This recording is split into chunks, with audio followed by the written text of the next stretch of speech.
মা প্রথম সন্তানটাই, সে কন্যা হোক কিংবা পুত্র হোক, পুত্রের তো কোনো ভেদ নাই। আপনারা জানেন না বিধায় কন্যাকে অবহেলিত করেন। যখন রামের রাজত্ব ছিল, সত্যতেতা দাপর কলি 4টা যুগ, যখন রাম রাজত্ব করছে তখন পুতের বউ সমস্ত কিছু শ্বশুরের কার্যত করছে। জানেন আপনারা কিরকম কার্য করছে? রাম জানেই না যে তার পিতা মারা গেছে, লক্ষণ জানেই না। তাহলে পিতৃদেবের কাজ কে করবে? পুতের বউ নিজে করছে। তাহলে অগ্রাধিকার কার বেশি? অগ্রাধিকার সব থেকে বেশি হলো কন্যা। আমরা আসলে মানতে পারি না। আমাদের ঘরে কন্যা হইলে পর আমরা বলি যে কন্যা হইল হে গোবিন্দ, তুমি আমাকে ভালোবাসো না, আমাকে একটা কন্যা দিছো। আসলে মা পুত্রের থেকে কন্যাই ভালো, আবার কন্যার থেকে পুত্রও ভালো। কেন?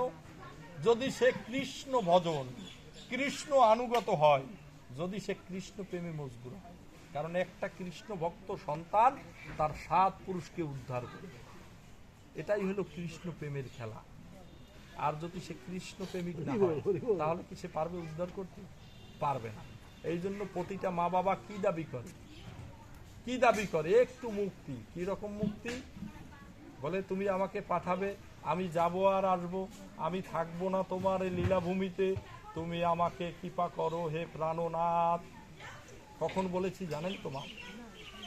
আপনারা জানেন আমরা কখন বলেছি এ কথাগুলো? যখন মাতৃ জঠরে ছিলাম, যখন মাতৃ গর্ভে ছিলাম তখন বলেছি। যেমন আপনার কৃষ্ণের গুরুদেবকে জানেন? কেউ জানেন কৃষ্ণের গুরুদেবকে? পরম্পরায় গুরু আছে, ব্রহ্মার গুরু আছে, কৃষ্ণের গুরু আছে, নারদের গুরু আছে। এরকম গুরু পরম্পরায় হইল গুরুদেবের পরম্পরা। তাই বলছি যে কেউ গুরুকে ছোট করা যাবে না, কারণ পরম্পরা অনুসারেই তো গুরু আসে, পরম্পরা ছাড়া তো গুরু আসে না। তাহলে কি বলছে? যে একটু উদ্ধার। কিরকম উদ্ধার হবে? তো ওই যে বললাম, ওই যে ঋষি, উনি চিন্তা করলো যে আমার তো বয়স হয়ে গেছে, এখন তো আর আমার সময় নাই, তাহলে ছেলে যখন রাজত্ব চায়, আমি রাজত্ব ছেলেকে দিয়ে আমি বিশ্রামে যাই। তো উনি চিন্তা করার পরে উনি একদিন রাজসভায় গিয়ে সকলকে ডেকে বলল যে তোমরা, তোমাদের নতুন রাজার অভিষেক হবে। যেমন আমরা এখানে আহ্বান হয়েছি, কেন? একটু শ্রীমদ্ ভাগবত পাঠ করবে, বৈষ্ণবের সামনে দুর্গা ডাল চাল খরচ করবে, এবং মহাপ্রভুর যে প্রসাদ, ভোগরাগের প্রসাদটা আপনাদের দেবে, সেটা মহাপ্রসাদ হবে, এবং ওনার স্বামীকে সেই প্রসাদটা নিবেদন করবে। নিবেদন করার পরে ওনার স্বামী ওই প্রসাদটা পাবে। কীরকম পাবে সিস্টেম জানেন তো? যিনি ভোগরাগ করছে তিনি আগে গোবিন্দকে দিছে, তারপরে কি করছে? পঞ্চতত্ত্বকে দিছে, তারপরে পরম্পরা অনুসারে কি করছে? সখীদের দিছে, তারপরে কি করছে? তার গুরুদেবকে দিছে, জগৎপতি যে গুরুদেব তাকে দিছে। দেওয়ার পরে কি করছে? ওনার স্বামীর নিকট এই প্রসাদটা নিবেদন করছে। যদি ভোগরাগই করে থাকে, তাহলে আজকে ওনার স্বামী কি পাইতেছে এবারে? একটু অন্ন, একটু জল, একটু বস্ত্র, বসেন দাদা, এইটা পাইতেছে। তাহলে বৈষ্ণব সঙ্গ করলে কি হয়? বৈষ্ণব সঙ্গ করলে কি হয়? বৈষ্ণব সঙ্গ করলে পূর্বপুরুষকে জল দান করা যায়। বৈষ্ণব সঙ্গ করলে, সাধুগুরু বৈষ্ণব যদি বাড়িতে আগমন হয়, তাহলে অতিরিক্ত আত্মার তৃপ্তি হয়। কেন তৃপ্তি হয়?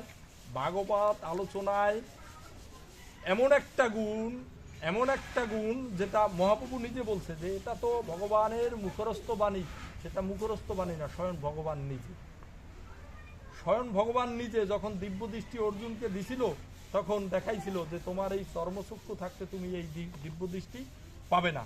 বলে তাহলে কি করতে হবে? বলে আসো আমি তোমাকে ত্রিনয়ন দিই, এখানে নয়ন থাকে।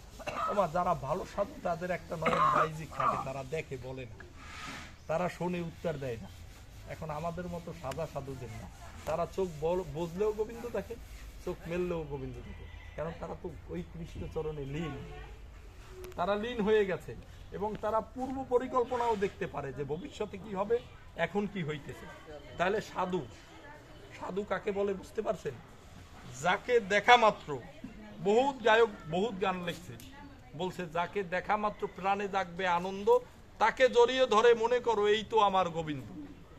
প্রাণে আনন্দ হইতে হইবে, সাধু দর্শন মাত্র প্রাণে আনন্দ। হানিতাই, হা গো, হা রাধে, দয়া করো। যাকে দেখা মাত্র বদনে শুধু রাধা নাম উচ্চারিত হবে, তখন বোঝা যাবে যে এই তো পরিচিত সেই আবার শ্রীহরির কান্ডারি। বুঝেন নাই? বৈষ্ণব দেখিলেই হবে না, বৈষ্ণবের ভিতরে ভাগ আছে মানুষ।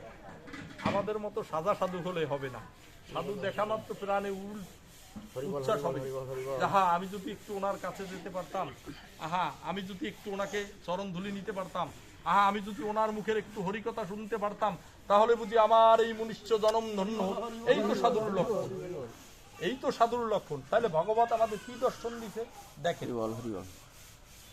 রাজা আজকে কি করতেছে?